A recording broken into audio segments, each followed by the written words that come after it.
Hi friends, Govind here. Today I am going to take the topic on water. So, what are the types of water?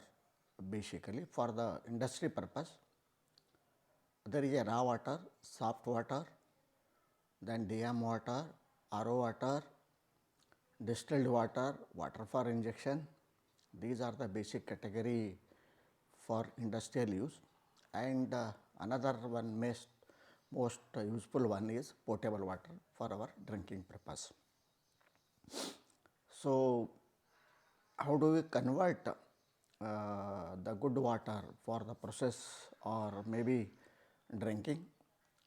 So, there are two, three things in major in this and when we do a treatment of this plant. So, removal of hardness is to remove the scaling, to avoid the scaling of the in the pipe, and second one is to remove the gases from the water to avoid the corrosion. Corrosion will not happen if there is no gases, because if oxygen is there or maybe free this thing. So, it will react with the pipe MS, then it will become a corrosion. And basically for drinking purpose also we do remove hardness, and we do UV, put a UV lamps for basically ultraviolet lamp for killing the bacteria. So, what are the qualities, what should be the qualities for the boiler feed water? So, for boiler feed water, hardness should be less than 5 ppm, PS would be 8.5 to 9.5. Then comes O2, O2 percent, oxygen percent, 0.3 percentage. Then free CO2, it should be nil, and CO2, bonded CO2 should be less than 5 ppm. These are the major criteria for the boiler feed water.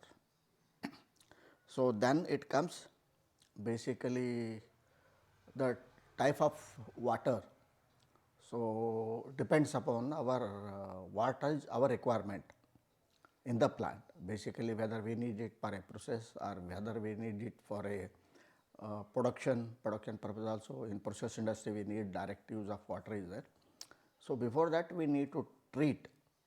So, there should not be any bacterial count in the water, that should be there, basically E. coli or maybe many other harmful bacteria we need to kill before it is kill or treat whatever it may be. Then hardness we should reduce.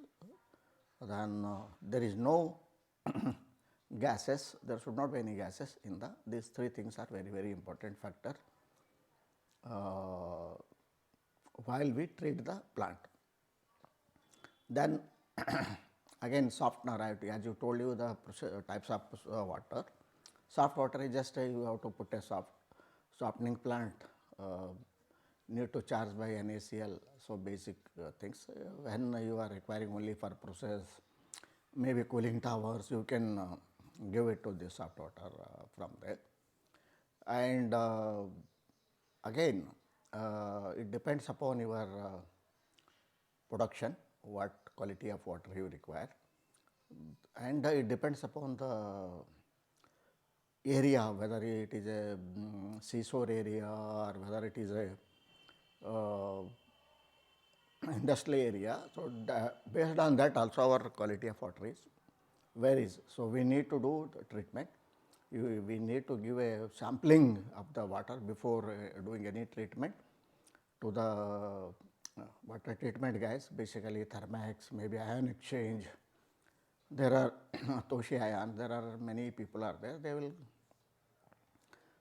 collect the water, and what is your requirement accordingly, they will suggest you whether you need only the DM plant or whether you need the RO water plant or both combined together you need. So, these are the things. So, what is there in the DM plant? DM plant is nothing but a demineralized plant we call. Unwanted minerals we remove from the water. So, there it may be cation column, then anion, then degasser is also there. So, by degasser is required if gases are there in your water. So, by blower or maybe by thermal aerations, so these gases can be removed from your water. Then it comes your mixed bed, there both the resins are there, cation and anion, and you need to do charging depending upon your consumption and depending upon the water input water quality. Maybe you can run for 24 hours plant, or maybe 2 days or 3 days depending upon these things. And there the capacity of the, what is the capacity of the RO water plant is basically, it is the capacity between the two regeneration, like 1 lakh liter or 2 lakh liter or maybe 5 lakh liter. Hourly also we can say by 50 cubic meter per hour, but that is not the right way to tell the what is the capacity. Then comes RO water. So, RO water once again, if high TDS is there, water quality is high TDS, then you have to put RO water. Then again it depends upon your membrane size, length, how many membranes, how many stages you want, first, second, third, fourth. So, it depends upon the water quality. What happens in this, there are high pressure pumps. So, the high pressure pumps we inject into the first column of the RO water, then whatever the good quality water is there, that is going to your second column, bad quality water is going into the, we are collecting it once again, we may be feeding it, or it is 30% of the water is going into the directly into the drain. Then again after RO, many people put DM water also. So, because your pH level has to be required pH level has to be brought in, required hardness level has to be brought in. So, from there directly you can take it to your production or maybe drinking purpose, or drinking purpose, or maybe any other purpose also. From there you can give it to distilled water plant also. What is distilled water plant? There are multi columns are there in the distillation plant when you do it. So, there you need to feed this RO water, then by steam in on the other side of the columns, whatever the there we heat the water by at 3.5 is the minimum, 35 kg per centimeter square is the minimum pressure. By heating that at 151 degree centigrade, means 3.5 bar pressure, it is 151 degree to 158 degree temperature. At that temperature our bacteria will kill.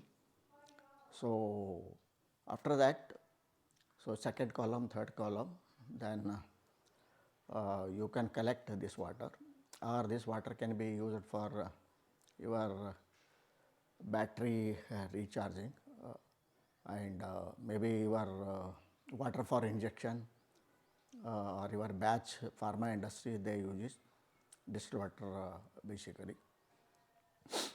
Then comes the what is water for injection or pyrogen free water.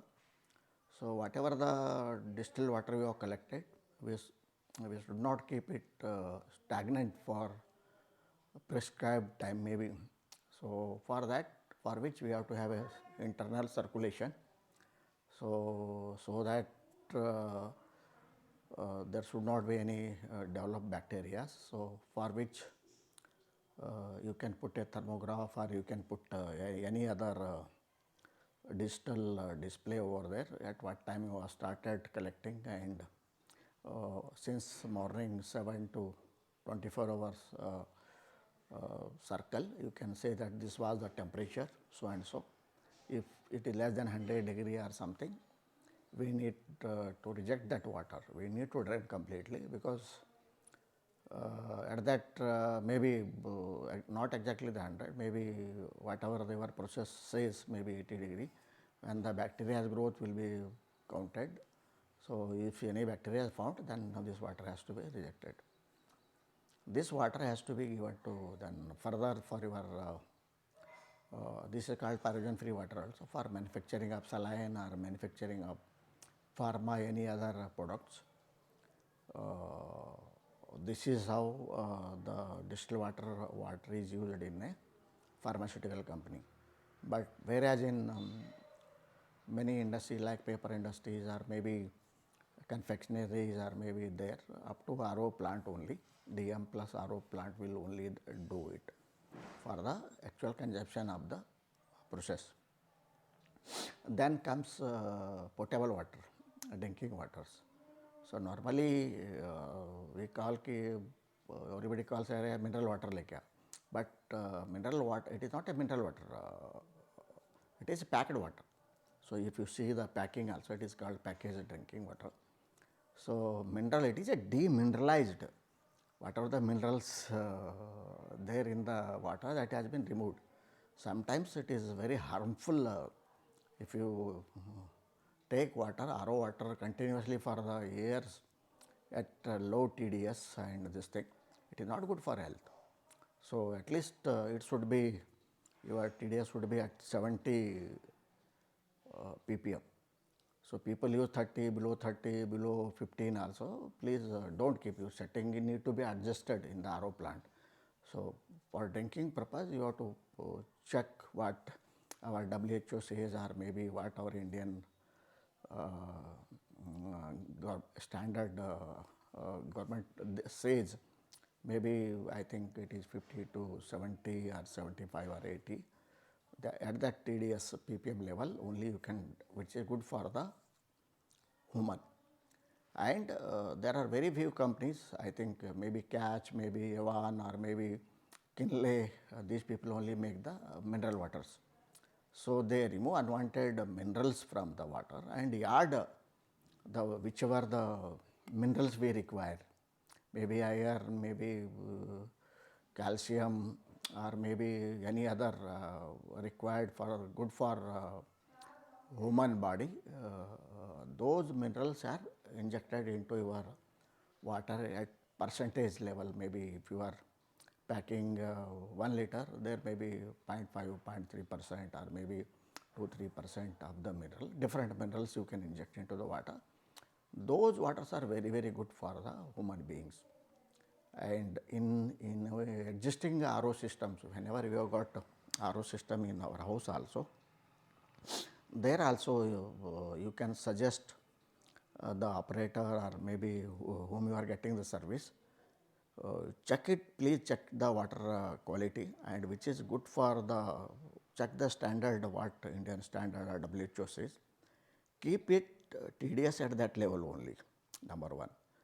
So number two, if you want to add a minerals, there are some filters are there. You can put those filters, the required minerals for the body. That will run for maybe depending upon the consumption 5-6 months. Once again you need to change that candle. So those are also very, very good things. But RO water basically you should be very careful while installing. Not only the filtration system, TDS level, and it should be UV lamp has to be there in the your RO system also. So if there is no UV lamp, UV lamps helps for reducing, killing your bacteria. So bacteria should be free, your TDS, unwanted TDS should be removed, means required TDS has to be there. Then if additional minerals if you require, whatever the minerals, the candles are available, different, please check it, any RO plant people, they will suggest take 500 bucks or maybe 700, 200 depending upon your candle, and these are all imported, Japanese are very good, those are there. If you want, I can give a link for which also you can basically put it into your RO system. So you can drink very healthy water for yourself. And other than that, government has made mandates, many mandates on your RO water. So now in NCR and other regions, So there is no RO they are telling. I don't know, but what will happen in future also. But either the government has to provide the good municipality water like European countries, then only you can remove the water. Neither government doesn't want to give correct municipal water to the systems. So if you go to the Europe, you can take any tap water also. Those are very beautiful water for drinking. But in India, the whatever the municipal water, I don't know. So you need to check. So if they are giving also, you need to check what is their TDS level, what is their bacterial count. So I am not blaming the government, but it will take years and years together to make it like a European countries in getting the water in India. And in drinking waters also, there are, if you go to Europe, there are different drinking waters, soda, sugar, one. So, so I will get confused. So when I went to Europe, Italy, I was there for about nearly 1 month. So just I went to a departmental store. I took one whiskey bottle. There I took some snacks and like in India we told Kyare, I need a soda. So that bagger has given soda. Then when that was very sweet and very different taste of water. Then I came to know that there are n number of drinking waters are there in Europe, but ultimately I could not use that water. So only whatever the filter water there in the room. So that bottle water only I used for my drink. So this is what about the water STO. I have briefed you about the potable water, drinking water, as well as processed water, then water for injection. So I think if you need any clarification or anything else, please buzz me one to one. So direct you can DM me, you can message me also. I think I cleared almost all the points for you guys. So I am doing series of episodes on basically the engineering subject, which is my favorite one. I used to take the training classes for the new ITI guys also. It is my passion. So I thought ki basically I'll give a good stuff to the mechanics, fitters, electrician, maintenance engineer, engineering engineer, maybe plant engineer also. So I have worked about 33-35 years in process industries only. So pharma to your FMGCs, so different food industries, cosmetic industries, so Ayurvedic industries. So got a very vast experience. So I want to share to the guys who are needy or who are basically want to know more about the basic engineering, not level 2, level 3 engineering. I am not going to talk to you. So level, what is the bearings, what are the types of the bearings is very important. So that's why I took the topics on bearings already. Pumps I have took it, pipes I have took it. So then process water I am taking it now. This will help you guys. This is here. This is my passion, completely my passion, to teach the operator level. You will find many people in YouTube. They are very specialists. Maybe in air conditioning, they will talk about only air conditioning, or maybe bearing they will talk it. But I am the person who worked in maintenance. I worked as a maintenance manager also. I worked in shifts. I worked in projects. I worked in manufacturing. So I know what are the if you work in a one section, so you will not be learning much more. So I got cross department training also worked. That's why I got a lot of knowledge on this. So I will be taking more such subjects in future also. Maybe air conditioning I will be doing it, air compressors I will be doing it.